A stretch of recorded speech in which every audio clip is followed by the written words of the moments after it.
Bonsoir, merci d'assister à ce live Studirama TV consacré ce soir à l'EPF, École d'ingénieurs post-bac. Je reçois ce soir Cécile Rigaudy. Cécile, vous êtes élève ingénieur en 3e année. Bonsoir. Bonsoir. Et Jean-Michel Nicole, vous êtes directeur de l'EPF. Bonsoir. Avant de commencer, on va traiter un petit peu jeu de questions-réponses, oui-non, pour cerner un petit peu et montrer aux internautes ce qui les attend à l'issue au cours de ce live. Alors, 10 petites questions à laquelle répondez oui-non. Peut-on qualifier l'EPF d'école spécialisée? Non. Vous accentuez le E à ingénieur. Le taux de féminisation de vos promotions est-il si important que cela? Il est élevé, oui. Avez-vous un seul campus d'implantation? Non. Peut-on intégrer l'école après le bac? Oui. Recrutez-vous des candidats en admission parallèle? Absolument, oui. Avez-vous une filière dédiée au bac STI 2D? Oui. Et votre cursus s'est-il proposé en apprentissage? Oui. Avez-vous une dizaine de parcours ou de spécialités en fin de cursus? Oui. Êtes-vous axé sur l'international? Oui. Et est-il difficile de trouver un emploi dans vos métiers? Non. Eh bien voilà, on va tout savoir sur l'EPF. Et pour commencer, vous célébrez les 90 ans de l'école. Cette année, 2015, est une grande année pour vous. L'EPF, en quelques mots, et son histoire? 90 ans, oui, 1925-2015. Une école pendant 70 ans exclusivement réservée aux jeunes filles. Et puis, depuis une trentaine d'années, une fondation reconnue d'utilité publique qui accueille des garçons et des filles, mais qui a une mission politique et sociale d'ouverture des jeunes filles aux sciences, hein, qui fait partie de la politique de l'école. Et Cécile, vous en témoignez, vous êtes une jeune fille dans un monde d'ingénieurs. Il y a une question que beaucoup se posent justement sur le taux de féminisation et sur la présence des filles dans l'école. Vous disiez que c'était une école féminine. Vous avez choisi cette école parce que c'était une école féminine? Entre autres, mais surtout pour le côté généraliste de l'école. Et vous saviez quelle était la profession que vous vouliez embrasser, la profession d'ingénieur?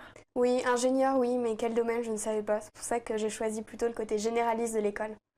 Et vous avez une perspective déjà? On va y revenir, mais vous avez une perspective sur ce que... De plus en plus, oui. Ça commence à s'affiner. Vous êtes entrée après le bac? Oui. De quel bac? Bac S. Qui êtes-vous? Donc un bac S avec une spécialité en physique-chimie. Et du coup, j'ai passé le concours d'entrée, le concours Avenir pour entrer dans l'école. Et je suis rentrée en première année. Et vous êtes en troisième année. En troisième année d'un cursus de 5 ans. C'est ça. D'accord. Alors, revenons à l'école. Donc l'école, et vous disiez que c'était une école EPF, ça ne veut pas dire École Polytechnique Féminine? Ça veut dire, c'est le nom de la fondation, mais aujourd'hui on ne décline plus l'acronyme. Donc EPF, École d'ingénieurs, et puis on focalise sur un symbole qui est le phi, qui représente l'histoire, la posture actuelle de l'école et son projet. Et justement, vous disiez que ce n'est pas une école spécialisée. Qu'est-ce qui distingue une école généraliste d'une école spécialisée? Une école généraliste, c'est une école qui reste dans son cursus extrêmement ouverte à une multitude d'opportunités de spécialisation ou d'orientation future. En général, ce sont des écoles qui ont un cycle généraliste très long où l'ensemble des élèves, pendant une durée qui varie entre 3 ans et 3 ans et demi sur les 5 ans d'études, vont avoir un cursus de matières identiques. Ils vont partager sans faire de choix particulier donc, pendant ces 3 ans et demi à peu près. C'était une question de Théo. Vous êtes une école après-bac qui suscite beaucoup d'engouement. Aujourd'hui, les écoles post-bac attirent énormément de candidats. Ils se posent souvent la question de savoir quelle est la différence entre une prépa intégrée, même si vous n'aimez pas souvent cette appellation, et d'une prépa classique type CPGE. Alors, la prépa classique, c'est une prépa qui ouvre à une sélection d'écoles post-prépa, dont les plus prestigieuses. Donc en général, le choix de la prépa vise finalement à intégrer l'une des meilleures écoles, mais avec une probabilité importante, évidemment, de n'avoir que l'école que l'on a réussi au terme de cette prépa. Une école post-bac va inspirer ces 2 premières années de formation post-bac, évidemment des programmes académiques, des classes prépa. Mais l'intérêt pour le candidat, c'est qu'il aura choisi dès le départ, dès le bac finalement, l'environnement, l'univers, le domaine dans lequel il souhaitera finalement s'orienter.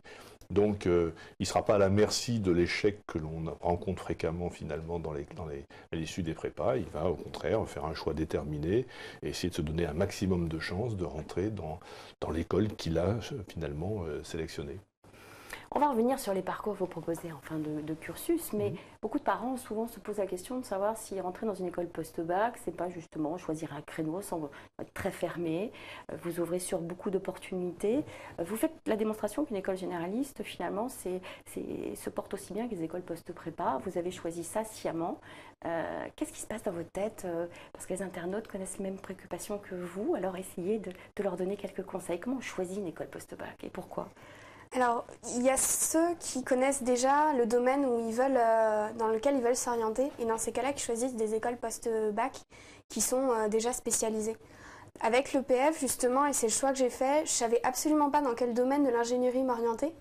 Et c'était du coup le choix de se dire, j'ai 3 ans pour réfléchir, découvrir le métier d'ingénieur, et donc choisir que dans les 2 dernières années d'études, vers quelle orientation j'allais aller du coup. Je rebondis sur la question de Martin, sans transition, mais Martin qui nous suit, dit justement les sciences et les femmes, c'est une grande histoire, vous l'avez prouvé. Où en est la féminisation des études et des métiers d'ingénieur? L'État essaye-t-il de faire bouger les choses? Alors vous avez notamment fait bouger les choses à tel point que vous avez rejoint une association, vous mobilisez pour une association qui s'appelle Elle Bouge. L'école vous êtes engagée avec cette association. Vous portez les couleurs de la féminité haut et fort dans votre école. Donc Martin, pardon. Oui, on les porte, mais enfin, on n'est pas les seuls à les porter. Enfin, je veux dire, l'EPF, c'est sa mission toute particulière, mais c'est vrai qu'on partage avec maintenant la plupart des écoles d'ingénieurs françaises ce souci, cette exigence de créer dans nos formations le meilleur équilibre dans la mixité, parce qu'on sait aussi que ces élèves, là, dans ces écoles d'ingénieurs, on les prépare à rentrer dans une vie professionnelle dans laquelle ils doivent pouvoir finalement anticiper l'environnement qu'ils retrouveront. Alors dans certains domaines, la féminisation est très élevée, la chimie par exemple, 75-80% de jeunes filles, l'agro, aussi un nombre de jeunes filles qui est important, et puis par contre dans l'informatique, très très peu de jeunes filles. Et dans les écoles généralistes, donc, un nombre de jeunes filles souvent plus important que dans les formations spécialisées. Quel est le taux de féminisation? À peu près aujourd'hui, 35% de jeunes filles, ce qui est important, puisqu'on a plutôt en moyenne dans les écoles d'ingénieurs françaises moins de 20%, et puis dans certaines écoles très spécialisées, des taux qui sont même inférieurs à 10%. Voilà. Et on regrette, bien sûr, que les jeunes filles ne soient pas présentes, et les entreprises le regrettent, et en tout cas aujourd'hui, elles sont très engagées, Elle Bouge effectivement est un des exemples, mais il y a un mouvement très important aujourd'hui des industriels pour essayer de favoriser justement l'émergence de jeunes filles dans ces écoles, parce que les entreprises ont besoin des femmes, elles ont besoin du regard des femmes, elles ont besoin de leur approche qui est tout à fait complémentaire pour créer des produits, pour innover, pour aussi constituer des équilibres harmonieux dans les organisations. Donc voilà, ces jeunes filles, on les attend, on en a un peu plus que les autres, mais même nous encore, nous souhaitons augmenter le pourcentage de jeunes filles au sein de l'école. Vous êtes justement engagé avec Elle Bouge, pouvez-vous nous en dire un petit peu plus? Pourquoi avez-vous choisi d'être porteur de ce message et vous rencontrez justement les industriels? Que disent-ils? Quelle est la place des femmes dans ce monde masculin qu'est le monde de l'ingénieur, que l'on croit être masculin? Alors Elle Bouge est une association qui regroupe des femmes ingénieurs, donc en entreprise, des écoles. Et le but, c'est vraiment d'aller au contact des lycéennes et des collégiennes d'ailleurs, pour essayer de leur montrer que l'ingénierie, c'est pas réservé aux garçons, qu'on les attend en entreprise. En discutant avec les femmes ingénieurs donc en entreprise, elles nous disent effectivement qu'il manque des femmes. C'est important d'avoir les deux. Et aujourd'hui, il y a beaucoup plus d'hommes que de femmes dans ce domaine-là.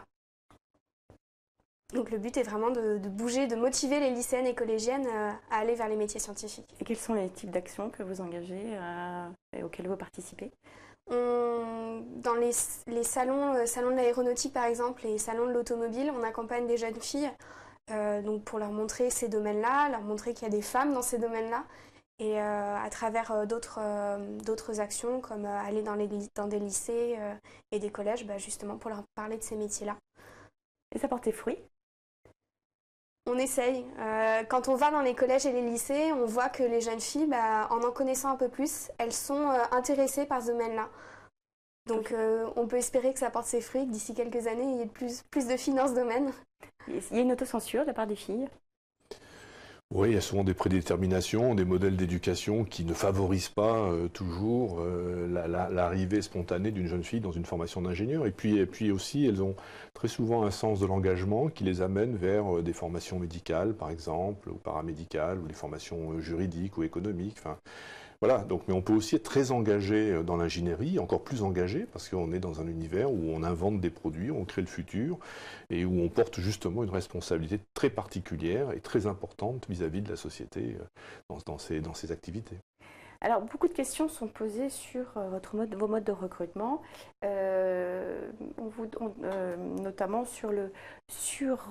donc on va revenir, excusez-moi, sur l'accès. Comment accède-t-on et intègre-t-on l'EPF? À quel niveau? Vous avez différents modes de recrutement. Quels sont-ils? Et puis on reviendra à des questions un petit peu pointues sur des parcours spécifiques. Alors, l'EPF, c'est une école post-bac, donc c'est vrai qu'une grande majorité de nos entrants arrivent après le baccalauréat, dans le cadre d'abord du concours Avenir, qui est le concours partagé avec 5 autres écoles et qui vise à recruter des élèves issus des classes scientifiques. Il y a possibilité aussi de rentrer dans une prépa dédiée au STI 2D, donc formation technologique, donc sur le campus de Montpellier.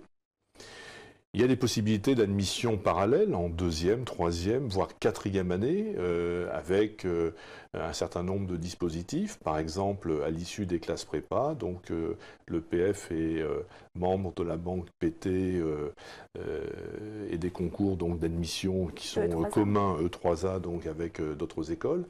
Et puis, il y a les formations d'apprentissage, où là, on s'adresse plutôt à des élèves issus de formations techniques, du DUT, de BTS, mais aussi d'ailleurs d'élèves qui viennent de parcours universitaires et qui peuvent aussi rentrer, là, cette fois-là, donc en 3e année après le bac, donc de formation dans un cursus alterné dont on reparlera peut-être tout à l'heure. Donc L2, L3, c'est un mode de recrutement qui vous est propre, le reste étant des concours communs, donc. Voilà, L1, c'est un concours commun.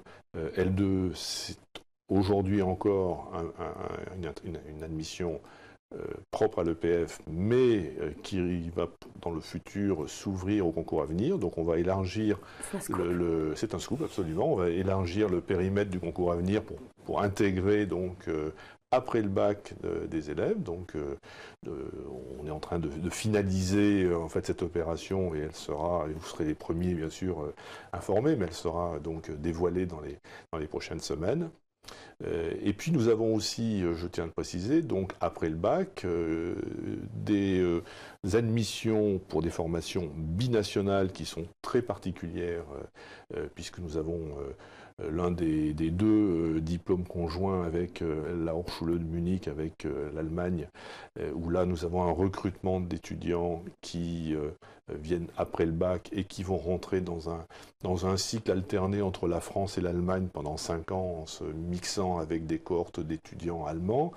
Et puis on a aussi une formation binationale avec le Québec et l'Université de Sherbrooke, où là, nos élèves vont être en première année en France, en 2e année seront à Sherbrooke, puis en 3e année, les Canadiens et les Français se retrouveront sur le campus de Sceaux.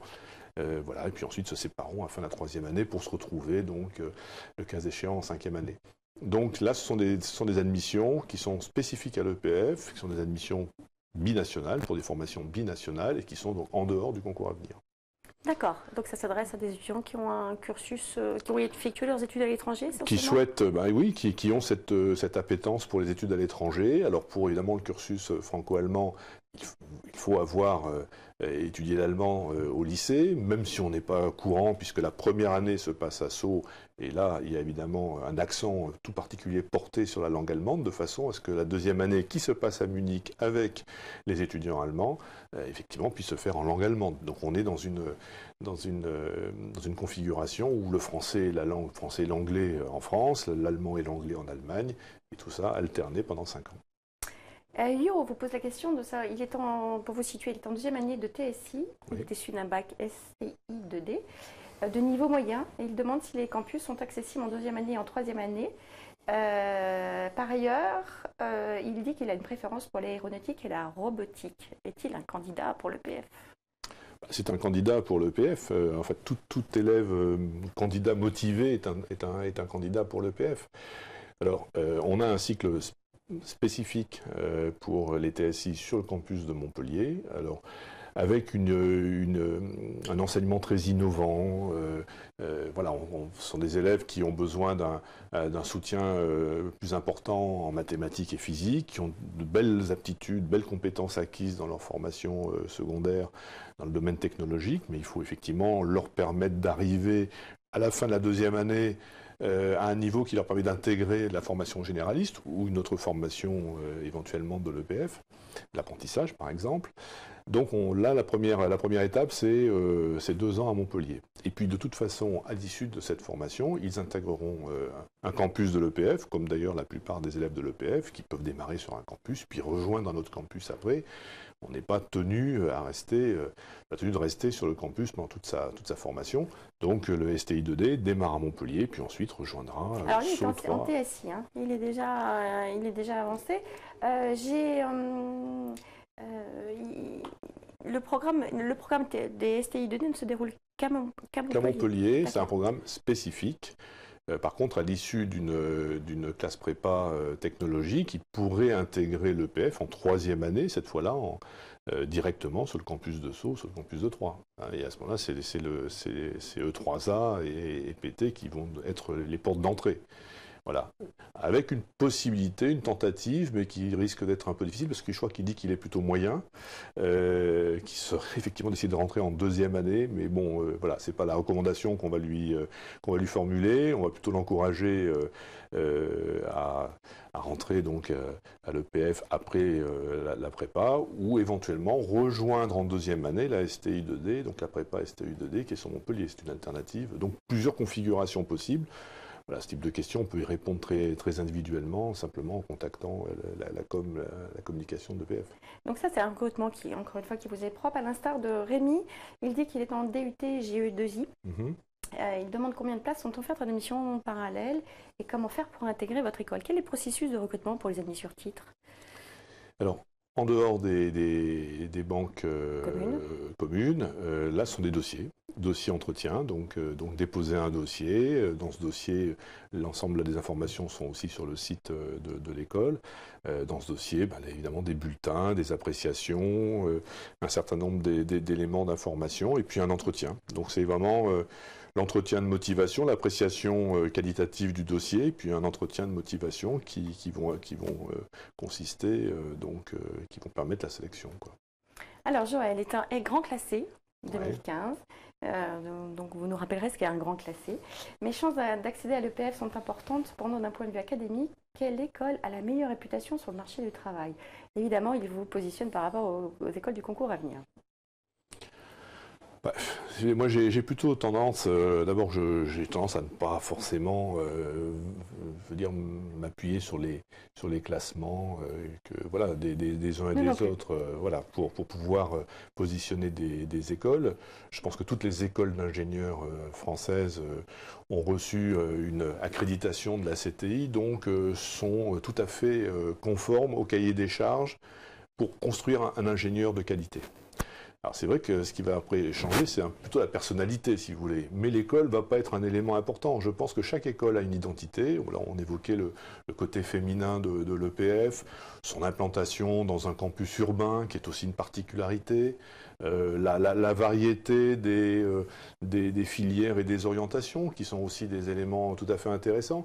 Donc voilà, je pense qu'il faut essayer de choisir une école. Alors, soit on a envie de faire de l'aéronautique et de l'espace, et là on est des purs et durs, ou des transports. On va aller à l'Estaca, c'est une très belle école qui formera des spécialistes dans ces domaines-là. On pourrait aussi faire des transports en passant par l'EPF, mais j'imagine que là, ce candidat-là joue au petit train depuis l'âge de 3 ans et n'a pas quitté son circuit de train jusqu'au concours à venir. Et qu'il aille construire des trains et continuer à en faire plus tard, c'est une vraie passion, il faut surtout la cultiver. Voilà, donc je pense que c'est un choix qui est très subjectif. Et je pense que ces journées portes ouvertes, ces moments justement où les élèves peuvent rentrer, ou la journée essai par exemple, ce sont des moments où il faut aller humer en fait, je pense, l'air de l'école. Il faut se rassurer, les écoles qui sont accréditées sont de bonnes écoles. Après, est-ce que je vais être en ville? Est-ce que je vais être en province? Est-ce que je vais être à la campagne? Est-ce que j'ai envie de me balader sur plusieurs campus, voilà, où l'EPF là, va avoir des propositions intéressantes? Est-ce que j'ai envie peut-être de faire de la recherche? Est-ce que je veux créer une entreprise après? Donc il y a des écoles, et l'EPF en fait partie, qui ont des parcours recherche, qui ont des propositions pour accompagner l'entrepreneuriat. On parlera du Master ICE tout à l'heure, ou des technopoles. Enfin, voilà, donc il y a des différences. Il y a des différences, mais ce n'est pas un classement, parce que je pense que les écoles du concours à venir sont toutes de très très belles écoles. Elles sont toutes très bien positionnées. Elles sont franchement de même niveau. Je pense que la vraie différence, elle va se faire ailleurs. Elle va se faire sur la personnalisation, sur la taille des campus, sur la proximité peut-être entre le corps enseignant et l'étudiant. Enfin bon, il va y avoir comme ça un certain nombre de caractéristiques. Et je pense que c'est ça qui est important, qu'il faut appréhender. Au-delà des classements, je pense qu'il faut aller sentir finalement cet environnement dans lequel on va passer 5 ans. Ça va être long. Aller à l'international, voilà, nous, on est plutôt positionnés sur cette proposition-là. C'est un volet sur lequel on va revenir. Il y a beaucoup de questions. Voilà. Johanna, Tob, il y a beaucoup de questions sur l'international. Cécile, justement, ces critères de choix, qu'avez-vous fait? Avez-vous participé à cette journée essai? Vous pouvez nous la décrire? J'ai participé aux journées opération essai à l'EPF. Ça consiste en quoi? En fait, c'est 2 jours pendant lesquels on va faire des TP et des cours qu'on peut avoir en école d'ingénieur, qui nous permet un peu d'avoir une idée de ce qu'on peut faire dans l'école. Et on est dans les locaux de l'école, évidemment, en rencontrant des élèves. Et c'est ça qui m'a fait aimer aussi l'EPF et qui m'a fait rentrer dans cette école-là. Vous étiez en terminale? J'étais en terminale, oui. L'opération essai est réservée au terminal. Et ça se passe comment? Vous vous inscrivez? On s'inscrit sur le site de l'école. Donc les opérations essais sont en général pendant les vacances de février. On s'inscrit sur le site de l'école et on est accepté du coup pour faire 2 jours au sein de l'école. Et vous l'avez passé à l'EPF? Je l'ai fait à Sceaux. Maintenant, les opérations essais ont aussi lieu sur le site de Troyes et Montpellier. Et là, vous avez découvert la vie de l'école de l'intérieur? Exactement, c'est ça. Donc, on a une présentation de la vie de l'école avec les associations. On parle avec des élèves. C'est quand même important parce qu'ils sont un peu l'image de l'école et de ce qu'on va être dans quelques années. Et puis, rencontrer du coup des professeurs et faire quelques TP sur différentes matières pour un peu voir ce qu'on peut y faire. Alors c'est gratuit, voilà, il suffit de s'inscrire, et pendant 2 jours, on a modélisé la vie d'un élève ingénieur dans une école. Donc il y a des cours magistraux, il y a des TP, il y a des visites, il y a un certain nombre d'activités qui essaient de résumer en 2 jours ce que sera la vie future. Et quand je parlais de humer, sentir, voilà, c'est des moments, si vous voulez, qui sont tout à fait privilégiés pour rencontrer les élèves, pour profiter de l'environnement, et puis pour peut-être répondre aussi à des questions très intimes qu'on se pose. Et ça a été déterminant pour vous? Ah oui, oui, j'ai fait plusieurs journées portes ouvertes de différentes écoles parce que c'est très important, je pense, de savoir dans quel environnement on se sentira le mieux. Et c'est ça, oui, qui m'a fait choisir l'EPF. Venons-en à vos spécialisations. Vous disiez tout à l'heure qu'effectivement, choisir une école, c'est aussi choisir sa spécialité. Même si vous êtes généraliste, au final, il y a des spécialisations que ne partagent pas toutes les écoles d'ailleurs du concours à venir. Donc c'est ça aussi qui vous distingue. Quelles sont vos spécialités? Le Smart Building est une spécialité montante. Vous avez développé cette spécialité. Quelles sont les autres? Quels sont les débouchés? Quelles sont celles qui sont peut-être le plus féminisées? Voilà, alors donc nous, d'abord, on ne parle pas de spécialisation, justement pour respecter cette posture généraliste. On parle de filière, puis d'orientation. En fait, notre approche, si vous voulez, c'est de dire, voilà, on construit des compétences très général pendant 3 ans. Donc il y a de la culture académique, des maths, des sciences, du droit, de la gestion, du management, de la psychosociale de l'entreprise, enfin bon, toutes sortes de domaines qui sont évidemment extrêmement intéressants pour se construire, hein, comme futur ingénieur.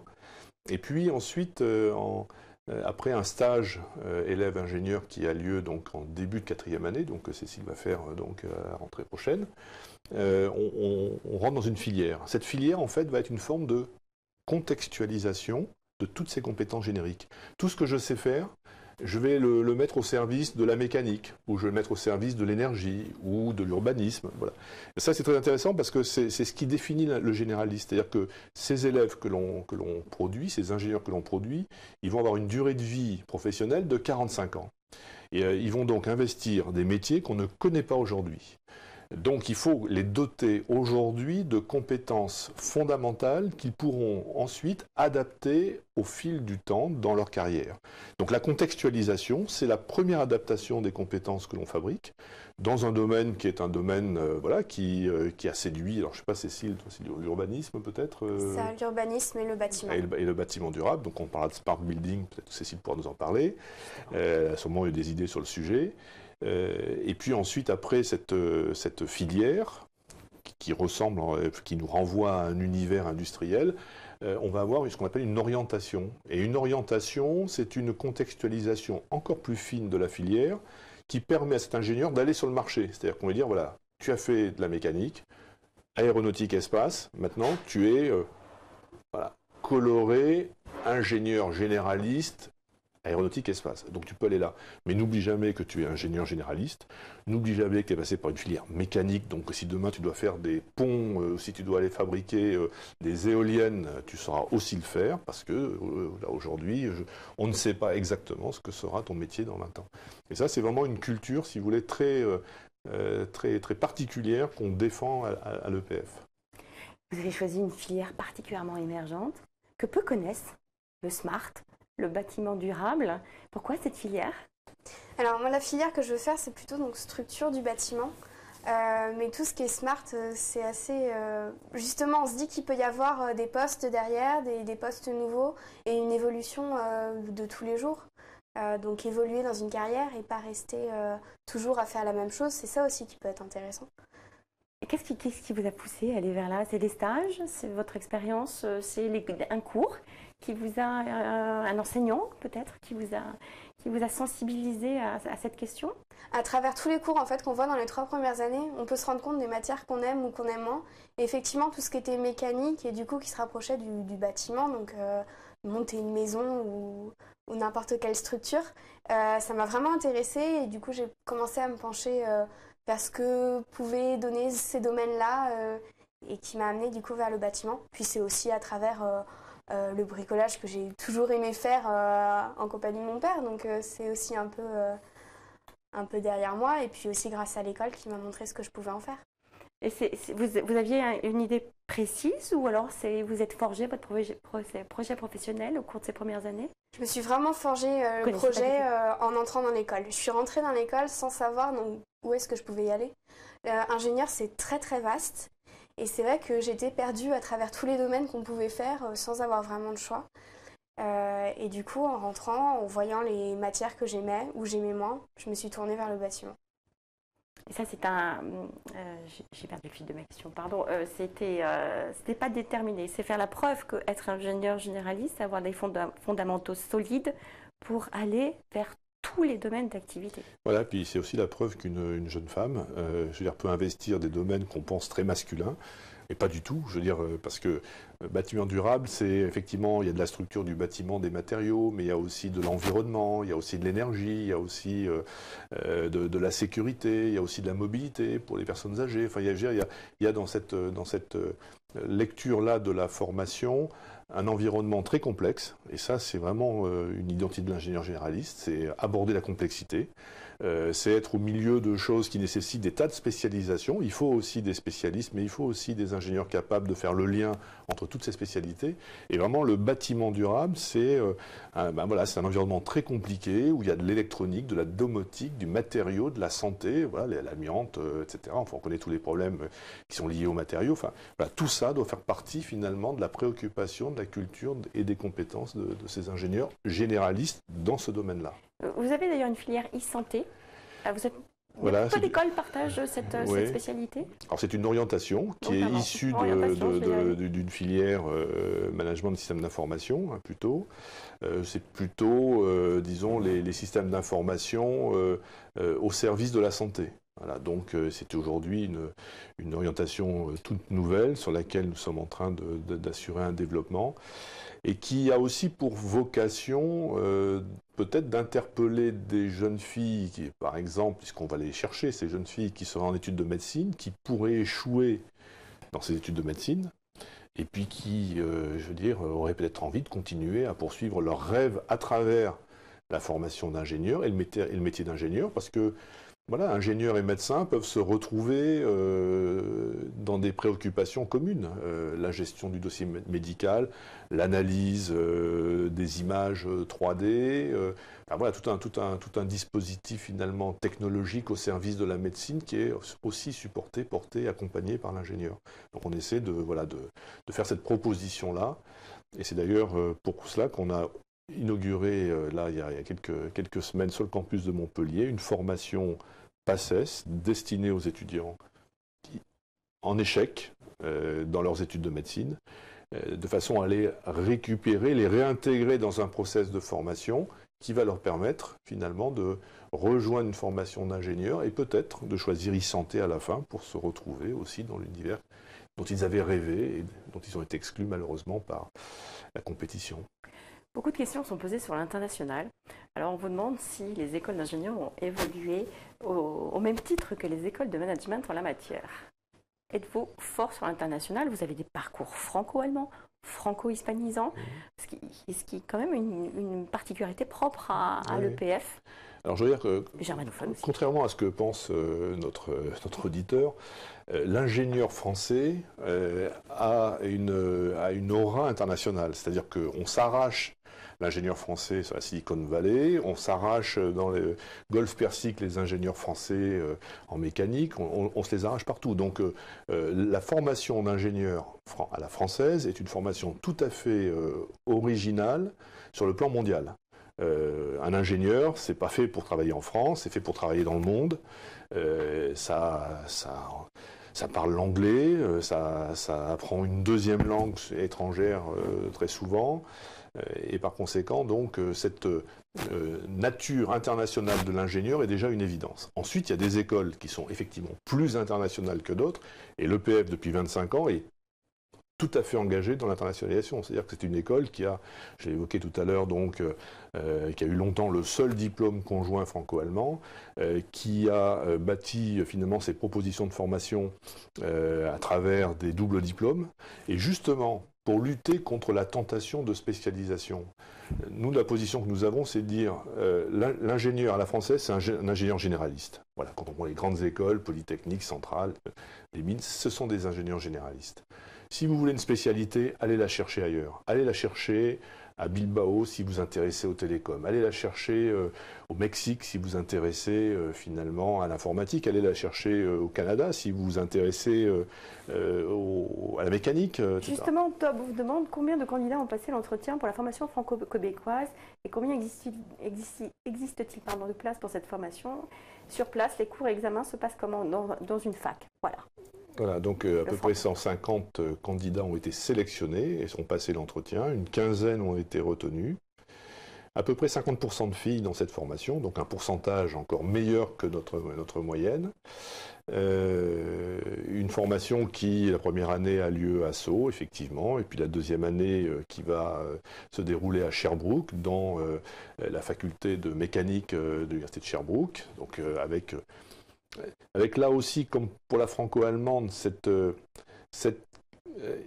originalité finalement d'une double culture académique. En France, on est très académique, on fait des maths, on fait de la physique, En Allemagne, on est dans les entreprises très souvent. Quand on regarde la faculté de l'université de Sherbrooke, il y a l'usine Bombardier qui fabrique de très beaux avions, qui est connectée à l'université avec des labos de recherche partagés avec les industriels. Donc ce côté, finalement, cette mixité entre l'approche académique en France, dans notre école, et puis la culture industrielle chez nos partenaires, ça donne des produits hybrides super intéressants qui ont toutes les qualités académiques pour aborder le futur et les problèmes complexes, puis en même temps qu'il y a une approche finalement de l'environnement industriel qui est très, très cultivée, très développée, si vous voulez. Voilà, donc belle formation, une de plus. Avant de prendre la question de Marie sur les diplômés et le recrutement des diplômés international, vous-même avez choisi une filière particulière internationale. Avez-vous un projet spécifique? Étiez-vous tenté par une filière franco-hispanisante ou des doubles cursus Alors, vu que je ne savais pas tellement dans quel domaine aller à la fin de ma terminale, j'ai préféré choisir le cursus vraiment généraliste qui restait à l'EPF en France, au moins sur les 3 premières années. Parce que les cursus donc franco-allemands ou franco-québécois ont déjà une petite orientation et une spécialisation dans le cas de la filière franco-allemande. Donc j'ai préféré rester en France pour savoir et essayer de chercher dans quel domaine je voulais aller. Donc Marie, vous demandez les recrutements à l'étranger. Très rapidement, il nous reste quelques minutes pour aborder d'autres questions. Il y a plein de questions sur les salaires. Je veux comme dire à Cécile qu'elle a quand même un semestre obligatoire à l'international à faire avant la fin de son cursus. C'est une particularité de l'école aussi. C'est ce côté très international, donc je ne sais pas. Enfin, moi, j'ai choisi de partir en université, donc je partirai en Finlande l'année prochaine dans une université pour toucher un peu le domaine du bâtiment et de l'architecture.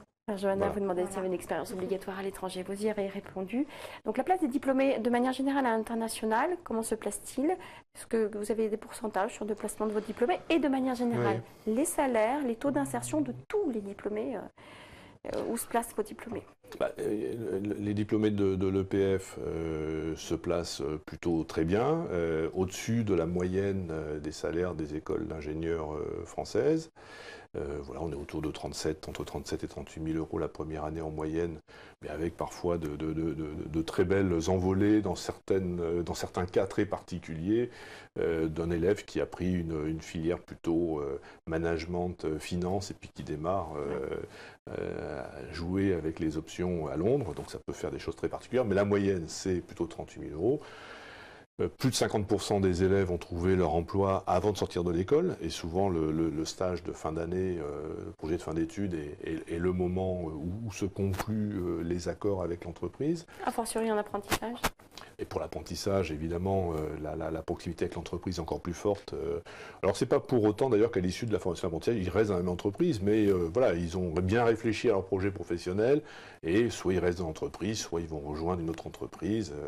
Ils ont effectivement un certain nombre d'arguments pour pouvoir négocier peut-être des conditions plus intéressantes. Et 19% de nos élèves démarrent à l'étranger. Donc, cette formation internationale est importante. Alors évidemment, dans ces 19%, il y a une partie d'élèves étrangers qui sont au sein de l'EPF qui retournent travailler à l'étranger, mais il y a aussi des élèves français qui finalement font le choix de démarrer leur première carrière, leur premier emploi à l'étranger. Voilà.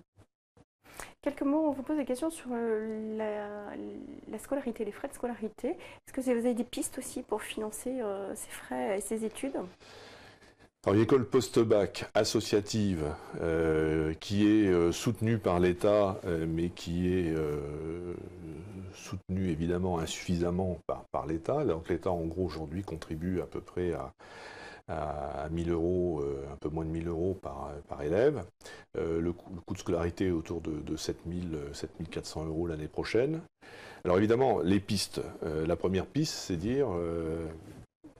soit vous êtes capable de monter un business plan à 7 000 multiplié par 5, voilà, ça fait combien 7 fois 5 45. Non, pas vraiment. 35, 30, bravo. Donc 35, c'est justement le salaire de la première année d'emploi. Donc je veux dire, voilà, c'est bien, je me dis, j'investis ça correspondra à ce que je gagnerai la première année. Une autre stratégie, c'est se dire, je vais faire une prépa, puis je vais intégrer en troisième année. Donc le coût sera de 7 000 par 3, au lieu de 7 000 par 5. Il y a évidemment des bourses qui sont données, donc il y a à peu près plus de 120 000 euros de budget de bourse attribués par l'EPF chaque année pour accompagner des élèves qui seraient dans des situations financières délicates. Un élément qu'il faut aussi mettre en perspective, c'est le fait qu'il y a le coût de la vie qui est important, c'est-à-dire qu'il y a le droit de scolarité, mais il faut aussi il y a le logement, l'alimentation, voilà, les sorties. Donc tout ça, ça fait aussi beaucoup d'argent. Donc le budget, aujourd'hui, faire des études en France, c'est un budget qui est relativement important. Et c'est pour ça que d'ailleurs que le choix de Troyes, par exemple, ou de Montpellier est intéressant. Je veux dire, aujourd'hui, à Troyes, en gros, on doit être à 35% moins cher le logement que dans la région parisienne. Vous voyez, Ça a donc ça contribué à votre choix? Non, ça faisait pas partie de mes choix, mais effectivement, Mais c'est une réalité, les logements quoi. sont vraiment moins chers. Et pourquoi êtes-vous allé à Troyes, si c'est pas indiscret? Les promotions étaient plus petites, donc avec plus de communication entre les élèves, une ambiance un peu plus familiale, du fait qu'on est moins nombreux. C'est un peu Voilà. le concept d'ailleurs. Le concept, c'est de dire on veut être plus grand et puis plus près des élèves. Donc plutôt que faire un gros machin dans un plateau, on a choisi plutôt de développer des campus de 200-300 élèves, ou 400 élèves pour Montpellier, de façon à ce qu'il y ait une plus forte proximité entre le corps enseignant et les élèves et qu'il y ait un accompagnement qui soit un accompagnement évidemment plus proche, hein, plus intéressant.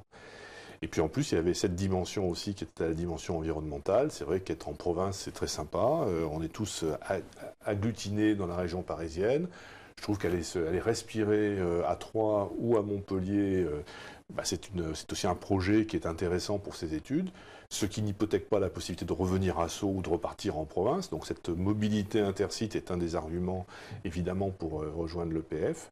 Et puis, la possibilité d'admission parallèle est une manière aussi de jouer sur le coût pour ceux qui, effectivement, auraient des difficultés à financer 5 ans d'études, rentrer en troisième année à l'EPF, voilà, ou en quatrième année, le cas échéant. On va prendre la question de Jean. Pour finir, proposez-vous des doubles diplômes ingénieur-manager, Troyes et Montpellier. Vous avez développé des rapports très proches avec les écoles de management locales. Voilà, on a effectivement initié et innové à Troyes, puisque avec l'ESC 3, nous avons créé ensemble un MSc, donc un Master of Science, Innovation, Création, Entrepreneuriat, qui vient se substituer à une orientation pour les élèves de l'EPF qui veulent faire leur dernière année finalement dans ce Master of Science. Et ce Master of Science complété de crédits complémentaires permet d'avoir le double diplôme ingénieur et diplôme grandes écoles donc de l'ESC 3. Donc c'est une bonne alternative, une belle combinaison pour pouvoir justement avoir une identité ingénieur-manager sur laquelle effectivement il y a des perspectives qui sont tout à fait intéressantes. Et avec une approche très innovation, à peu près 20-25% des élèves dans cette formation créent leur entreprise, souvent pendant la formation d'ailleurs. C'est aussi pour nous la manière finalement de créer de l'émulation, de la rencontre entre les élèves d'une école de design, une école de management, une école d'ingénieur, de créer finalement des complémentarités pour voir émerger de très jolis projets qui sont aujourd'hui en train de naître donc, à travers cette formation. Et une technopole de l'Aube très dynamique. Et une technopole très dynamique. Pour finir, et bien avant de conclure, avez-vous des conseils à prodiguer à tous ceux qui vous regardent et qui vous aimeraient être à votre place en tant qu'élève ingénieur et qui souhaiteraient intégrer l'EPF? Quels petits conseils? C'est vraiment une formation généraliste, donc pour ceux qui ne savent pas quoi faire, c'est vraiment intéressant parce que justement, on a vraiment beaucoup de choix à la fin de notre cursus. Toutes les portes nous sont ouvertes. Et puis, vous dites pas que faut pas se dire que c'est impossible, que le concours est difficile. C'est pas parce qu'on est un élève moyen qu'on peut ne pas réussir le concours. Et on peut très bien accéder à l'EPF, quel que soit notre niveau en terminale. Vous offrez une offre de formation et un panorama, je vais y arriver, très vaste. Y a-t-il éventuellement quelque chose qui manquerait à ce panel, un développement? Troyes, Montpellier, vous allez mettre l'accent sur les campus en province? Aujourd'hui, c'est notre modèle. Aujourd'hui, on veut retrouver justement cette identité d'une école qui était nationale quand elle était consacrée qu'aux jeunes filles. C'était la seule en France et donc les jeunes filles venaient de partout. Le fait d'être devenue une école plus normale, en tout cas à travers la mixité, on a fait une école francilienne, un peu trop à notre sens, parce que voilà, les territoires français est magnifique et justement le développement pour nous de campus c'est aller placer là où il y a une intelligence originale, finalement, une école qui va bénéficier finalement de toutes ces ressources locales. Si on a positionné l'énergie à Montpellier, c'est parce que, voilà, Eau Énergie, Montpellier, capitale mondiale de l'eau, beaucoup de labos travaillent sur l'énergie. Quand on a positionné l'urbanisme et le bâtiment durable à Troyes, deuxième plus belle ville médiévale de France après Rouen, un territoire où la rénovation va être un vrai défi dans les années futures, et puis avec des projets d'association avec l'école d'architecture de Nancy, enfin voilà, donc une envie aussi de valoriser le territoire à travers nos spécialités et faire que ces ingénieurs qui se fabriquent, voilà, qui s'auto-fabriquent et qu'on accompagne dans leurs compétences sur nos campus, puissent peut-être après tout rester sur les territoires et continuer en fait à faire que la France se développe aussi de manière équilibrée en déployant des compétences sur des territoires qui sont des territoires très intéressants. Et dans 10 ans, le centenaire. En tout cas, longue vie à l'EPF. Merci. Merci Cécile d'avoir répondu à toutes les questions des internautes. Jean-Michel, Nicole, merci pour cette belle présentation. Merci à vous d'avoir suivi ce live Studirama TV. À très vite sur une autre émission. Merci.